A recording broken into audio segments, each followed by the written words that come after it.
মোহাম্মদ ইউনূসের জিভায় লোহা পুড়ে সেঁক দিলে সে, ওনার মুখ দিয়ে মিথ্যা কথা বলা বন্ধ হয়ে যাবে। উনি বলছে ওনার অফিসাররা ওনাকে হিসাব দিয়েছে 12 থেকে 15 বিলিয়ন ডলার বছরে শেখ হাসিনা বিদেশে পাচার করে দিয়েছে। কত বড় মিথ্যা কথা! 1 টাকা পাচার করে দেয় না বিদেশে। কোন দেশে টাকা দিয়েছে? ভারতে দিয়েছে না আমেরিকায় দিয়েছে? আমেরিকায় এই 15 বিলিয়ন ডলার তো কিচ্ছু না।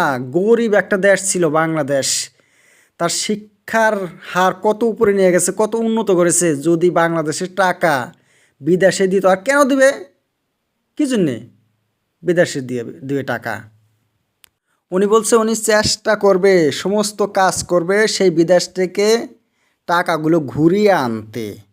উনি এই কথাগুলো ভারতের প্রধানমন্ত্রী নরেন্দ্র মোদীর কাছ থেকে শিখেছে। নরেন্দ্র মোদী 11 বছর আগে ইলেকশনে জিতেছে এই মিথ্যা কথা বলছে কালা ধন বিদেশে কংগ্রেস সরকার ছিল পাচার করে দিয়েছে, সেই টাকাগুলো ঘুরিয়ে আনা হবে আর প্রত্যেক নাগরিকের অ্যাকাউন্টে 15 লাখ করে টাকা দেওয়া হবে।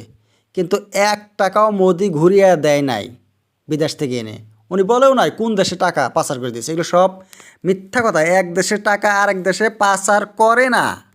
এক জায়গায় প্রবাসীদেরকে প্রশংসা করে ডক্টর মোহাম্মদ ইউনূস বলে, আপনাদেরকে আমরা অপরাধী করে রাখবো কেন? আপনাদেরকে তো আমরা মাথায় করে রাখবো, কারণ আপনারাই তো কামাই করেন বিদেশে গিয়ে।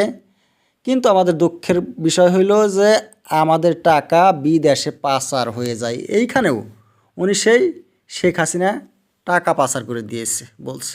মোল্লারাও মোহাম্মদ ইউনূসের বিরুদ্ধে হুঁশিয়ারি দিয়েছে যে প্রয়োজন হলে আপনার বিরুদ্ধে আন্দোলন করে শেখ হাসিনার মতো আপনাকে ভাগাবো, দেশ ছাড়া করব। আপনার বাংলাদেশের দ্বিতীয় স্বাধীনতায় কোনো ভূমিকা নাই, আপনি আন্দোলনে লড়েন নাই। ইউনূস বলছে শেখ হাসিনার বিচার খালি 2024-এর ঘটনাগুলোর জন্যই হবে না। উনি বিগত 16 বছরে যেগুলো অপরাধ করেছে সমস্ত অপরাধের বিচার করা হবে। আর তার জন্যে উনি বহুত কাজ আগ বাড়িয়ে নিয়েছে। খুন করেছে, টাকা পাচার করেছে, অনেক অন্যায় করেছে শেখ হাসিনা বলছে ডক্টর ইউনূস। আওয়ামী লীগের নেতারা যে হত্যা হয়েছে, সাংবাদিকরা যে হত্যা হয়েছে, হিন্দুরা হত্যা হয়েছে, এগুলোও কি শেখ হাসিনা করেছে? এগুলোর কথা কেন মোহাম্মদ ইউনূসের মুখ দিয়ে বের হচ্ছে না? মিথ্যাবাদী কোথাকার! এই যে যারা হিন্দুদেরকে হত্যা করেছে, আওয়ামী লীগের নেতাদেরকে মেরেছে, তাদের বিরুদ্ধে কোনো কথা কেন আসে না? আর টাকা পাচার করেছে খালেদা জিয়া, কেন করলো না?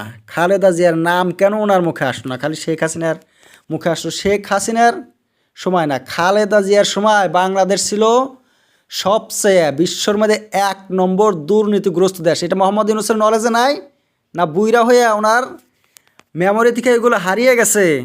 জঙ্গলিদেরকে সন্তুষ্ট করতে গিয়ে উনি শেখ হাসিনার বিরুদ্ধে এমন কথা বলে, কিন্তু প্রয়োজন হলে জঙ্গলিরা মোহাম্মদ ইউনূসকেই হত্যা করবে। জঙ্গলিদের কাছে কোনো আপন পর নাই, কিচ্ছু খাটবে না। কথা না শুনলে না, বাড়াবাড়ি করলে একদম শেষ করে দিবে। মোল্লারা তো বলেই আসছে। আর ইউনূসের ভয়ও আছে। কি করবে উনি? নিজের তো বাঁচতে হবে, বাঁচার জন্য এইগুলো বলছে। কিন্তু এইগুলো বাঁচার রাস্তা না। ওনার বাংলাদেশে আসাই উচিত ছিল না এই নতুন পদ নেওয়ার জন্য। কিন্তু ঝামেলা করার কী দরকার ছিল? উনি ইকোনমিক্স অর্থনৈতিক দিয়ে কাজ করতো, কী জন্য রাজনীতিতে আসতে হয়?